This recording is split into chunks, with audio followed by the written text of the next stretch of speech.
When we read our Bibles, the Bible is trying to communicate something to us. And we really need to listen and be attentive in order to know what it is that it's trying to tell us. It's not trying to give us random bits of information, things that don't really matter at all.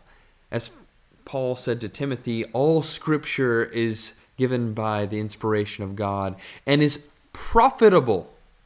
It's useful for reading. So, as we go through Matthew chapter 2, what is it that Matthew is trying to communicate to us?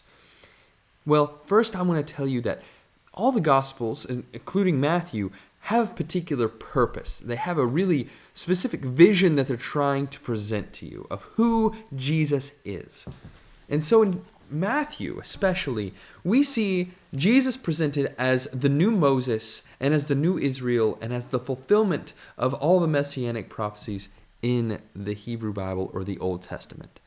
And so we're going to see that especially in chapter 2 starting to come to the fore, using sort of allusions to other stories in the Bible to show Jesus as a sort of fulfillment of those types, of that pattern of people that Israel and Moses and all the other leaders of Judah was supposed to be, including David. So in Matthew chapter 2, we see that the Magi come from the east in order to seek out this Messiah, for they had seen a star as a sign in the sky that something was happening, that a king had been born. And if you notice the story about them going to King Herod and then Herod killing the infants, you might hearken back to a time when there was a tyrant who also killed infants and baby boys because he saw them as a threat.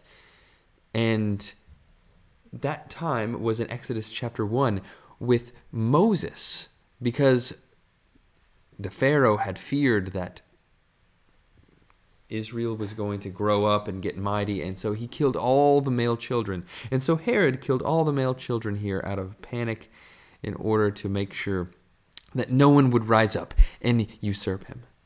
And then after that, the angel tells Joseph and Mary that they need to go down to Egypt. And it says in Matthew 2 verse 15 that this happened so that what had been spoken by the Lord through the prophet, "Out of Egypt I have called my son," might be fulfilled.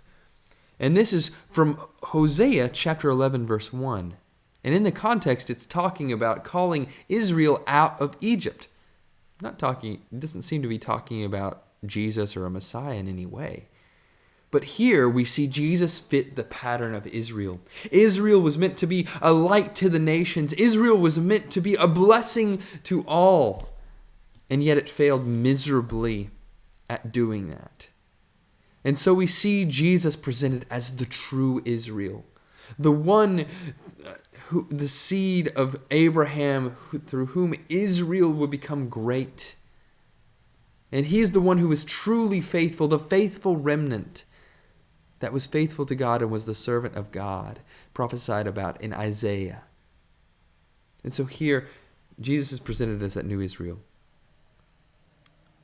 And so I want us to read Matthew and continue to read Matthew in this way of Jesus as the new Israel and as the new Moses and what they had experienced.